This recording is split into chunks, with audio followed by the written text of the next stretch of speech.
చిల్లుగారెలు ఎలా వేసుకుంటే టేస్టీగా ఉంటాయో చూద్దాం. సింపుల్గా చిన్న చిన్న టిప్స్ పాటిస్తూ వడలు వేసుకుంటే ఇంట్లోనే హోటల్లో లాగా క్రిస్పీగా చేసుకోవచ్చండి. దీనికోసం గాను ముందుగా 2 కప్పుల మినపప్పు వేసుకోవాలి. పొట్టు తీసిన మినపప్పు అయినా సరే, పొట్టు తీయని మినపప్పు అయినా సరే. మినపప్పును కడిగి నీళ్లు పోసి కనీసం 6 గంటల పాటు నానబెట్టుకోవాలి. ఇలా 6 గంటల పాటు నానబెట్టుకున్న తర్వాత ఇందులో ఉండే నీళ్లను వడకట్టుకోవాలి.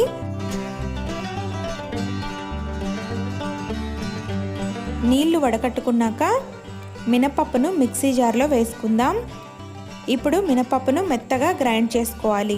గ్రైండర్లో గనక పిండిని రుబ్బుకున్నట్లయితే చాలా బాగా వస్తాయండి. గ్రైండర్లో కాకుండా మిక్సీలో వేసుకునే వాళ్ళు మిక్సీ జార్ మూతకు ఇలాంటి క్యాప్ గనక వస్తే క్యాప్ని పెట్టకుండా మినపప్పును గ్రైండ్ చేసుకోండి. ఇలాంటి క్యాప్ కాకుండా ఉన్న మిక్సీ జార్ మూత అయితే మిక్సీ వేసేటప్పుడు మధ్య మధ్యలో మిక్సీని ఆఫ్ చేసి మూత తీసి పెడుతూ గ్రైండ్ చేసుకోండి. ఇందులో ఏం లేదండి, మనం మిక్సీలో వేసేటప్పుడు మధ్య మధ్యలో మూత తీస్తూ పెడుతూ ఉంటే పిండిలో ఎయిర్ ఫామ్ అయ్యి వడలు వేసుకునేటప్పుడు ఫ్లఫీగా వస్తాయన్నమాట. పప్పును నీళ్లు పోయకుండా కోర్సుగా గ్రైండ్ చేసుకోండి. ఆ తర్వాత పిండిలో తగినంత ఉప్పు వేసి మెత్తగా గ్రైండ్ చేసుకోవాలి. చూడండి, ఇలా ఎక్కడా కూడా పలుకు అనేది తగలకుండా గ్రైండ్ చేసుకోవాలి. ఇలా గ్రైండ్ చేసుకున్న పిండిని ఒక గిన్నెలోకి ట్రాన్స్ఫర్ చేసుకుందాం. తర్వాత సన్నగా తరిగిన ఒక మీడియం సైజు ఉల్లిపాయ, సన్నగా తరిగిన పచ్చిమిర్చి 4, కొద్దిగా కరివేపాకు, సన్నగా తరిగిన కొత్తిమీర, మిరియాల పొడి 1/2 టేబుల్ స్పూన్. కావాలంటే మిరియాలు డైరెక్ట్గా కూడా వేసుకోవచ్చు, వద్దనుకుంటే స్కిప్ చేయండి. తర్వాత ఉప్పు తగినంత మాత్రమే వేసుకోవాలి. పిండి గ్రైండ్ చేసుకునేటప్పుడు ఉప్పు ఆల్రెడీ మనం యాడ్ చేసుకున్నాం కనుక. ఆ తర్వాత 2 చిటికెళ్ళ వంట సోడా వేసి పిండిని బాగా కలపాలి. పిండి లోపల ఎయిర్ ఫామ్ అయ్యేలా కలుపుకోవాలి.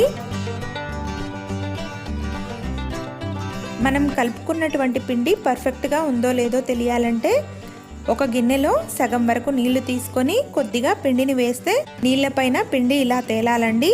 అలా అయితేనే వడలు ఆయిల్లో వేసినప్పుడు ఆయిల్ని పీల్చకుండా కరెక్ట్గా వస్తాయి. ఇప్పుడు స్టవ్ పైన ప్యాన్ పెట్టి డీప్ ఫ్రైకి సరిపడా ఆయిల్ పోసి వేడి చేసుకోవాలి. ఆయిల్ వేడయ్యాక ఒక ప్లేట్లో నీళ్లు తీసుకొని చేతిని నీళ్లతో తడి చేసుకుంటూ మీరు వడలు వేసుకునే సైజుని బట్టి పిండిని తీసుకుంటూ బాల్ లాగా చేసుకొని లైట్గా ప్రెస్ చేసి మధ్యలో హోల్ పెట్టి వేడిగా ఉండే నూనెలో మెల్లగా జారవిడ్చండి. ఒకవేళ పిండి వేళ్లకు అతుక్కున్నట్లుగా అనిపిస్తే నీళ్ళల్లో చేయి తడి చేసుకుంటూ వేయండి, ఈజీగా అంటుకోకుండా వస్తాయి.